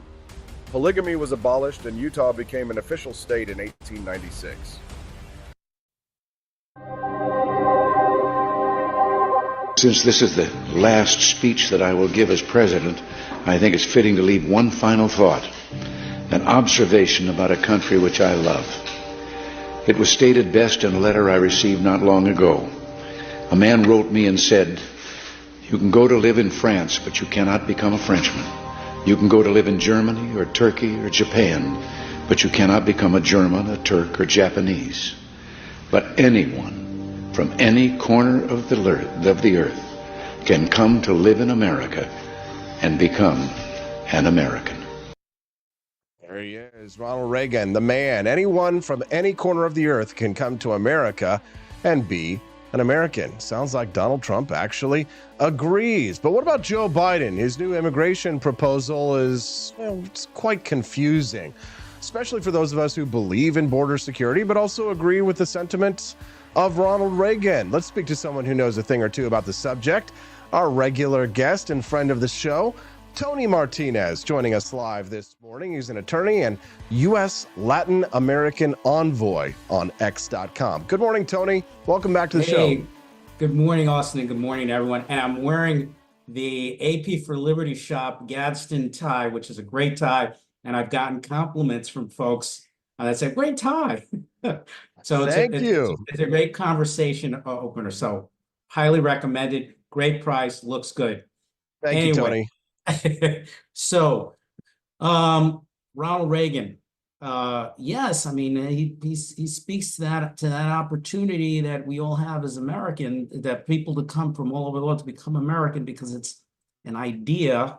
It's based on principles more than anything else. My parents came to the United States from the Dominican Republic. My dad served in World War II and became the first Dominican American member of the New York State Bar in 1956. So this is the promise of that, the American dream. But getting to the Biden announcement on this immigration, first I want to say to the audience, I want your listening to be adjusted for a moment, because we listen to things in extremes. Try to think and listening to solutions. So what did President Biden say? There has been a problem with spouses of U.S. citizens who have been undocumented. The current law, and by the way, I want to just say, illegal immigration is a serious problem, but legal immigration is a big problem. So what is the problem with spouses, undocumented spouses of U.S. citizens? Well, they need to get, because anybody who does not enter the United States with a visa and they want to become an immigrant, they have to do what's called consular processing. They have to go back to their country of origin and go through a consular appointment. But the problem is, there's also a section of the law that says, if you enter this country, you're barred from coming into this country for 10 years for having entered illegally. And you need what's called a waiver. And so there's a provision in the law that says for spouses that you can get these unlawful presence waivers. But the problem with that is they take, right now they're running anywhere between 4 to 5 years in processing. I've had cases with people. I had someone that I did the case, their waiver. I got the waiver approved, but it took 4 years for the approval to come. And beyond the chaos, the system's overwhelmed. It should not take 4 years to get a determination of, to get that waiver. So what did President Biden say? He basically said, and if you go to the U.S. Citizenship and Information Services, USCIS website, says very clearly, it says on a case-by-case basis, if you're undocumented, you have an immigration issue, and you been in the United States for 10 years, not recently arrived, you have to show that you've been here 10 years, you're married to a U.S. citizen, and you have all the, and it's a legitimate marriage, not, hey, let's, get paid, these marriage for money deals, a legitimate marriage, then they will allow that undocumented spouse to be able to work legally and allow them to adjust status within 3 years. And then you don't break up a family. Well, then I'm just confused, Tony, because I watched the show 90 Day Fiance, and they just come over here, they get married to some, where it's like some 20-year-old guy with some 70-year-old woman or something like that, and they're able to get married, and he becomes the citizen right away. So something's not right. That's different because, and I'll say that's called a fiance visa, and that person enters the United States with the visa. They've been pre-screened. You can get a 90-day fiance visa, but that person goes through consular processing. Before that intended spouse comes to the United States, there's an interview in the U.S. consulate in their country of origin, and that consular office makes a determination whether it's legitimate. Is there a relationship here, that kind of thing, and then they're allowed to come, and then they're required under the regulations to get married within 90 days, or they got to go back home. So it's like, yes. So you can get that 90-day, you can get that 90-day marriage visa after certain stipulations, but how do you get the reality show, I guess, is the question, because that's where the money is. But real quick, Tony, the National Review publishes a piece on Joe Biden's, what they call his outrageous immigration fiat. The amnesty for illegal alien spouses, they say, is modeled on 2 Obama-era usurpations of congressional power that are wildly celebrated by the media Democrat complex. One, DACA, Deferred Action for Childhood Arrivals, and DAPA, Deferred Action for Parents of Americans. This is why Biden made his announcement at an anomalous White House collection celebration of DACA's 12th anniversary. So your take on DACA and DAPA? Well, Congress is really at fault because nobody wants to solve this problem. We can't, there's so many things that need to be done with the immigration system to make it legal and efficient and workable, but it's so hyper politicized. And listen, I think that, the border is a serious issue, and we've got to put a stop to all these people coming, but we've got to have legitimate ways for people to come. And we can get into that. And now DACA, first of all, there is no DAPA. DAPA never went into effect. But with DACA, we have all of these kids now. And by the way, some of them have gone on to college and have graduated with degrees, and some have actually obtained doctorates. So President Trump's idea of merit-based immigration, which is a good idea, can apply. These young people who have DACA, they've been here so long, they don't have anything to go back to.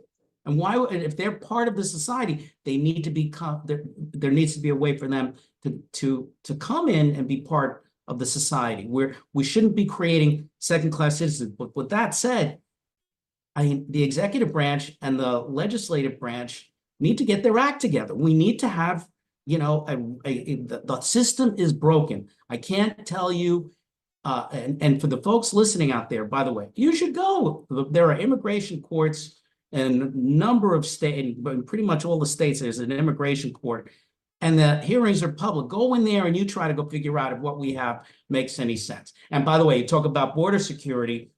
I've always said, and for a friend of mine, we talked about it, what would be a solution if we need, for example, migrant labor. Why aren't these employers holding job fairs outside of the United States at the U.S.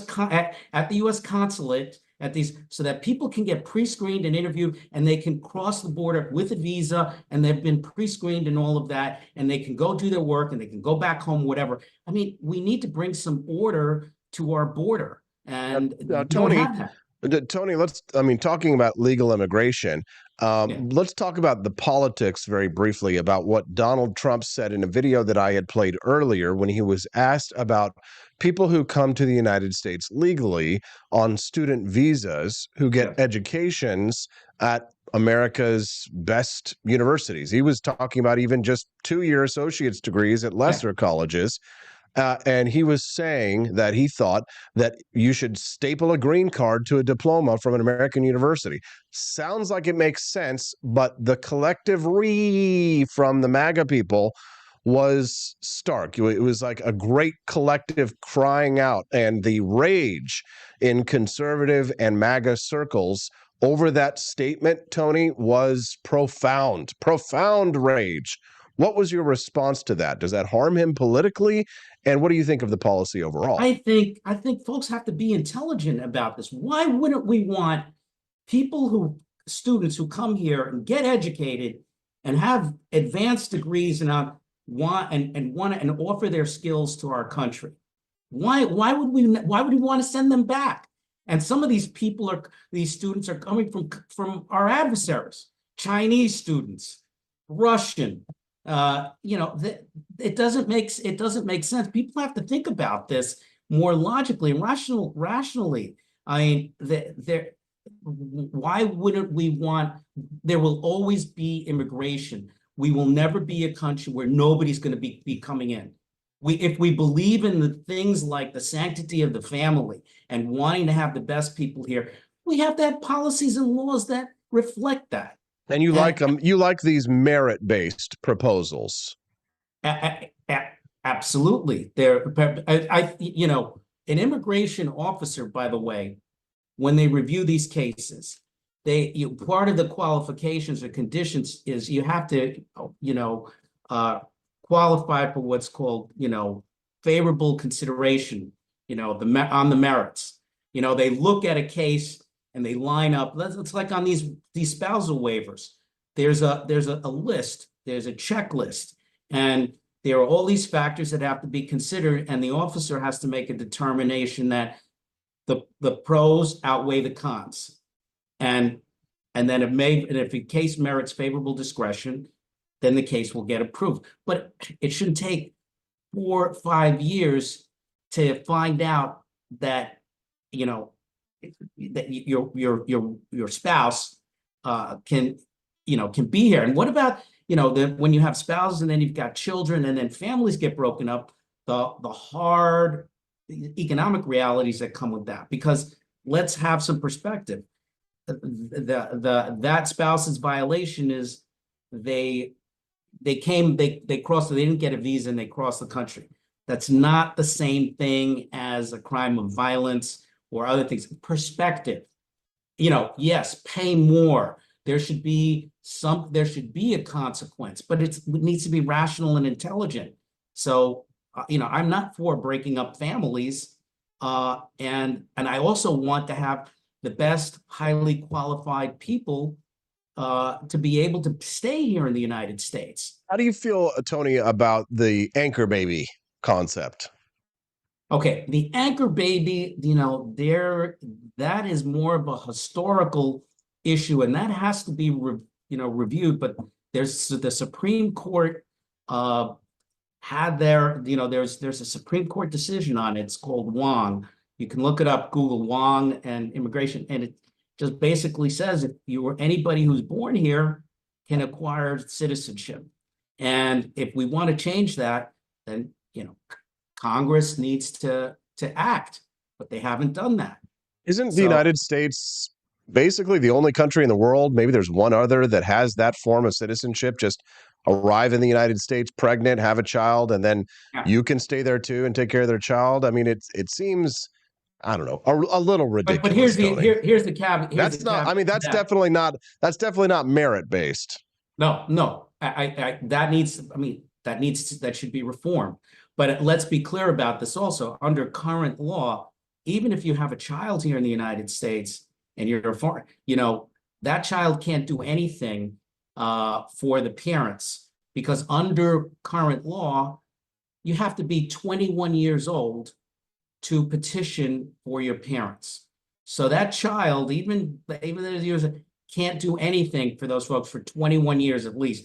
And then you also have to qualify on the economics that, you know, you have to meet the poverty guidelines in terms for their family size and all of that before you can successfully get an immigrant visa.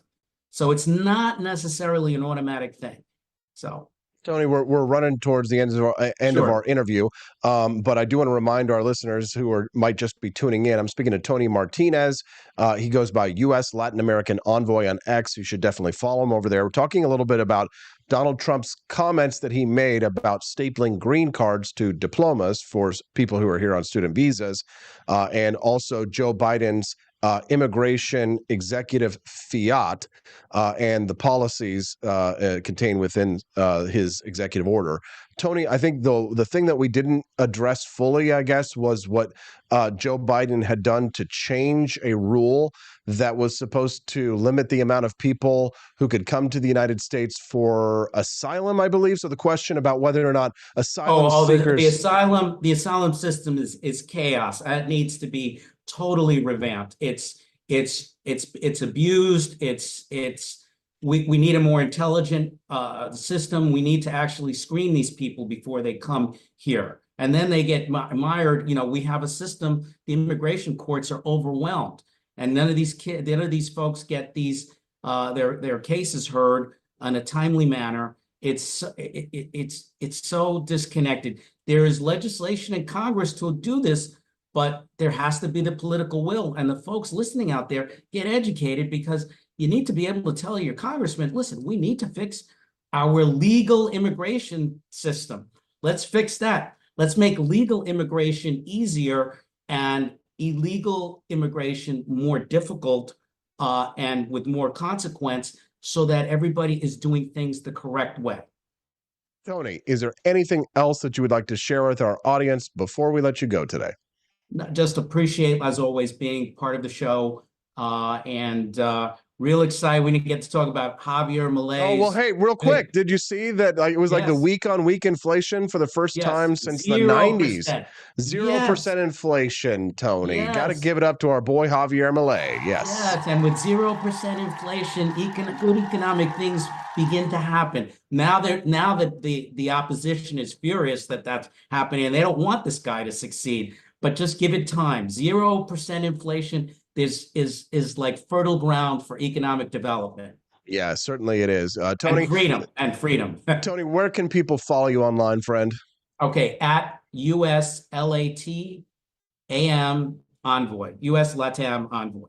U.S. LATAM Envoy. It's Tony Martinez talking about the immigration issue. Tony, we're glad to have you here. And of course, thank you for plugging our awesome Gadsden tie over at the shop. We appreciate great tie, you. Folks. Add it to your collection, gentlemen. Thank you, Tony. Have a great day. We appreciate you. All right. Thank you very much. That's Tony Martinez. We appreciate him very much for joining us here on the show today. Okay, so a couple of things left to go before we go. Let's see. One more. Yes, can't forget this. Before we go, I'm excited to share today why Underdog, UNDR, Underdog shirts are taken over and putting cotton shirts like mine to shame. These shirts are literally so strong, they actually have a $1,000 challenge if you can tear it. That's why they come with a lifetime guarantee. Hemp is 9 times stronger than cotton, so it lasts and it holds its shape. Tailor-fitted to hide your gut and make you look jacked. Join the Underdog revolution and feel the difference. You can click on that link that's popped up there in your Rumble chat. There's also a QR code you can take a picture of as well to get those Underdog shirts. They're Underdog, UNDR, Underdog hemp shirts. Taking over the place. Those cotton shirts, gotta go. Get yourself some Underdog hemp shirts. All right. Thank you very much.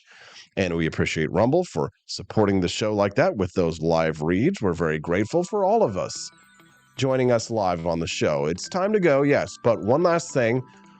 Don't forget, Stephanie Peterson has produced for you within her 8-month pregnant state. In her 8-month pregnant state, she has produced for you a beautiful new hustling and homemaking video. Yes, this week we have an epic fail video for you. She likes to do recipes and cook for you and experiment and try new things. Well, this week she tried something brand new, something that I actually suggested. Kind of my fault here.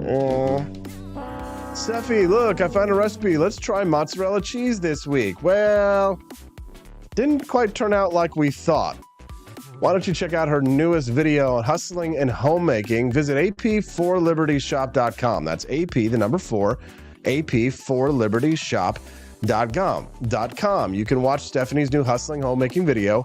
If you visit the shop, click on that button that says click to watch, and it goes live in 10 minutes from now at ap4libertyshop.com. So it's 8:55 Central Time where I'm at. It could be, 9:55 your time. That means, again, you're just going to have to adjust for your time zone. So check us out in 10 minutes. I'm going to be over there. Stephanie's going to be over there. It's going to be a live premiere of hustling and homemaking. Head over to ap4libertyshop.com where it will debut. We'll all get to hang out for a little bit longer so we don't have to say goodbye. You know what I mean? Because we love you. Now it's time to say goodbye. Goodbye, Joni Rankin. Goodbye, Urs Mommy. Goodbye, Cecilia. Goodbye, Quest Fanning. Goodbye, Steffi P. Goodbye, Maria. Goodbye, Whitey White. Goodbye. Good night, John Boy. Good night. Good night, Sign of Jonah. Mongoose, Dad Bod Baboon. We appreciate you guys. GF Johnson. Can't miss him as well. Thanks for all your support. Thanks for watching the Wake Up America show, participating. If you haven't, click like before you leave. Exit through the Grift Shop at ap4libertyshop.com. We'll see you guys over there on the premiere of the newest mozzarella cheese. Mozzarella hustling and homemaking video. We'll see you guys here tomorrow on the Wake Up America show at wakeupAmericaShow.com.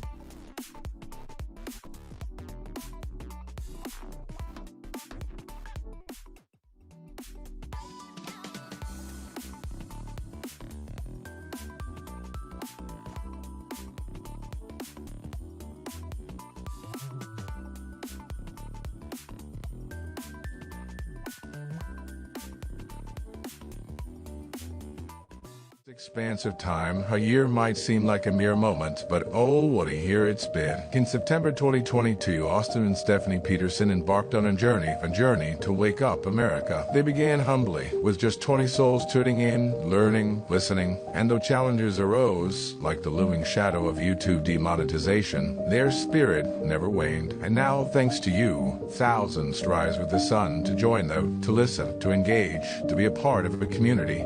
So here's to you, and to Wake Up America, for memories shared, for friends made, for the journey ahead, and for never, ever forgetting to rise and freedom. Happy anniversary. I'm Donald Trump, and I approve this message. Believe me, Austin Peterson is the best. He's got the greatest Wake Up America show I've ever seen. Whenever I tune in the mornings and watch the live stream, let me tell you, he has got the absolute best content. I love his guests. It's just a total blast to watch, and I highly endorse and recommend the Wake Up America show. It's terrific, believe me. Is the outdoor of your home about as exciting as a library? Then spice it up and unbore your space with our custom metal signs. Crafted with love and a bit of libertarian magic, you can customize your own metal sign at ap4libertyshop.com. So head to ap4libertyshop.com, customize your own metal sign today.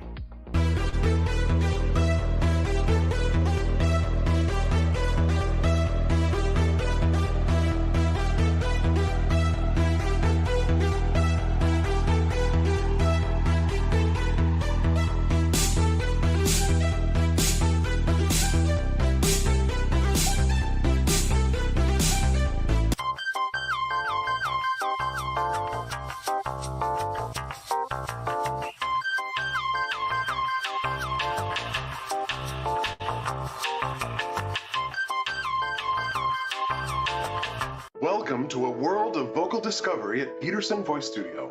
I'm Justin Peterson, here to guide your musical journey. Envision a place where your voice reaches new heights, where every note tells a story. We embrace all singers, from the enthusiastic shower vocalists to aspiring stars, ensuring each voice finds its unique rhythm and tone. Are you ready to elevate your voice? Visit petersonvoicestudio.com and sign up for remote lessons tailored just for you. Let's begin this melodious journey together.